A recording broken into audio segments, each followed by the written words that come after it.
अभी हमारे साथ बात करने के लिए मौजूद हैं ऑल इंडिया इमाम फाउंडेशन के चेयरमैन मौलाना आरिफ कासमी साहब।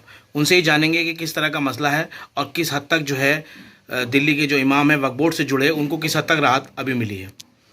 जी मौलाना साहब।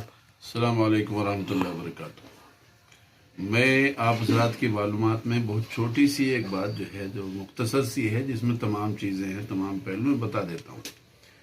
19 महीने हो गए हैं दिल्ली वक्फ बोर्ड के इमामों को तनख्वाहें नहीं मिली है और बीच बीच में इस तरह की बातें चलती रही, अगले महीने मिलेंगी, अगले महीने मिलेंगी। ये पिछले ये समझ लीजिए कि 15 महीनों से हमें आश्वासन दिया जा रहा है। जैसे ही कोई फाइल आती थी आगे तो फौरन जो है कोई ना कोई एलजी साहब के यहाँ किसी दूसरी एजेंसी में जाकर के कंप्लेंट कर दिया करता था, जिसकी वजह से फाइलें फिर फंस जाया करती थी।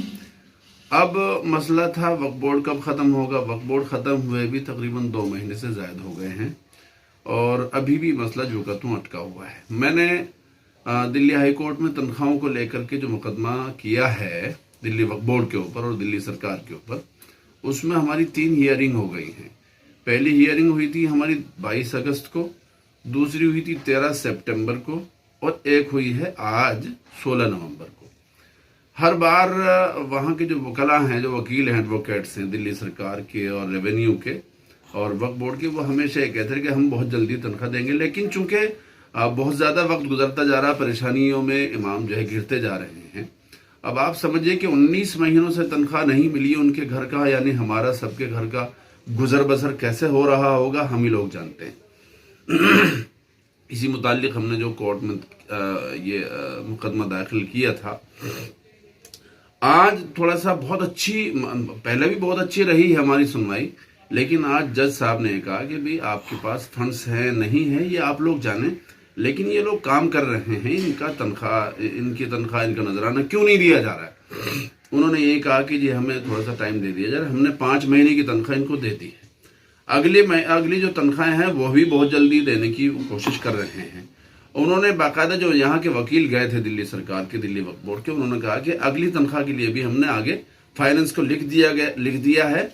उन्होंने बाकायदा वहाँ रिसीविंग दिखाई है दिल्ली हाई कोर्ट में जज साहब के सामने कि देखिए आइंदा का जो हम देने वाले जो मंसूबे में हमारी जो तनख्वाहें हैं जो पिछली रुकी हुई हैं 14 महीनों की अभी भी रुकी हैं। अभी ये समझ लीजिए कि 5-5 महीनों की दी गई हैं। मगर इसमें एक पेच और है कि इसमें जो है अभी 34 इमाम बल्कि 35 इमाम मौज़िनों की तनख्वाहें नहीं दी गई हैं। इसका भी मुद्दा उठाया गया है और आइंदा भी उठाएंगे कि भाई वो भी तो आखिर इमाम मौज़िन हैं वक्फ बोर्ड के, उनको क्यों नहीं दिया जा रहा है। तो इस पर भी काफ़ी सारी बहस हुई है और आइंदा भी होगी इंशाल्लाह। बहुत जल्द ऐसा होगा कि तमाम लोगों को तनख्वाहें रिलीज़ कर दी जाएंगी। दिल्ली हाई कोर्ट ने हमारे जो चंद्रधारी सिंह हैं, जो हमारे वो हैं क्या नाम, जज साहब, उन्होंने बहुत सख्ती से ये कहा कि भाई अगली बार जब आओगे तो मेरे पास वो कागज़ लाना जिसमें लिखा हो कि हमने तनख्वाहें तमाम लोगों की अदा कर दी गई हैं, दे दी हैं।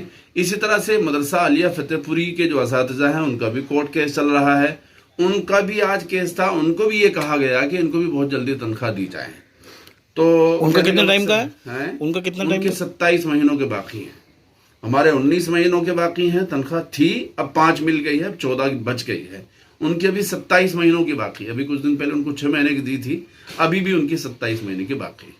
मौलाना साहब, दिल्ली के इमाम जो अब तक इतने परेशान हाल थे, उनको किस तरह का आपकी तरफ से मैसेज है, किस तरह की उनसे अपील है आपकी? हम तो यही अपील करना चाहते हैं कि देखिए अपने जो अफसरान हैं, जो एलजी साहब हैं, जो सरकार है, उनसे बातचीत करें। वहाँ से हल ना हो फिर सीधा दिल्ली हाई कोर्ट का एक रास्ता है जहाँ से हमें राहतें मिल रही हैं। अगर हम दिल्ली हाई कोर्ट नहीं जाते तो शायद ये वक्त ना देखने को मिलता कि हमें 5 महीने की तनख्वाह दे दी हैं। आइंदा भी इंशाल्लाह हमें उम्मीद है कि बहुत आसानी के साथ तनख्वाहें हमें दे दी जाएंगी। मैं ये नहीं कहता कि अगर हम कोर्ट नहीं जाते तो तनख्वाह नहीं मिलती, तनख्वाह तो फिर भी मिलती है, लेकिन थोड़ा सा चूंकि आसानी हो जाती है, रिकॉर्डेड बातें हो जाती है। और साहब एक चीज़ मैं बीच में कहना चाहूँगा कि आप जैसे वक्फ बोर्ड फिलहाल जो है भांग गया, अभी टाइम उसका हो रहा है, मेंबरशिप ड्राइव भी शुरू हो गया है, लोग जो है इसमें मेंबर बना रहे हैं। किस तरह की उम्मीद करते हैं कि जो नया चेयरमैन आया वो किस तरह का हो?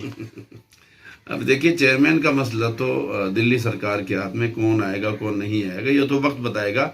मैं वक्त से पहले नहीं बता सकता कि कौन नहीं, उम्मीद तो जता सकते हैं कैसा आदमी आना चाहिए। यही है कि भाई जितना काम जो है अमानतुल्लाह खान साहब ने किया, शायद उन्हीं को भी जो है तीसरी बार उनको लाया जाएगा। और मेरी उम्मीद और मेरी ख्वाहिश भी यही है कि चेयरमैन जो है महमूदुल्लाह खान साहब ही हैं, चूँकि जो काम उनके चल रहे हैं, जो काम कर रहे हैं, उनको कंटिन्यू किया जाएगा।